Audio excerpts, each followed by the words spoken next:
Damu ya Yesu inanena mema.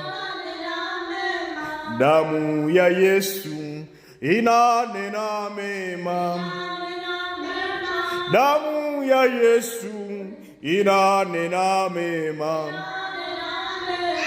Damu ya Yesu inanena mema. Damu ya Yesu inanena mema. Inanena mema. Inanena mema.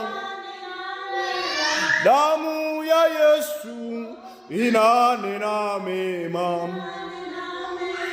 Damu ya Yesu inanena mema.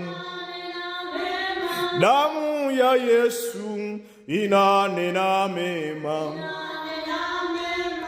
Inanena mema. Inanena mema.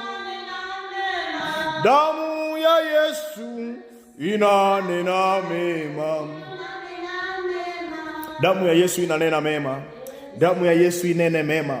Maandiko yanasema Hebrews chapter number 12 verse number 24 ya kwamba kuna damu ambayo inaongea mambo mazuri. Kuna damu inaongea mambo mazuri kuliko damu ya Abili, na hiyo ni damu ya Yesu Kristo. The blood that speaks better things than the blood of Abel. We speak the covenant power in the blood of Jesus. We speak the covenant power in the blood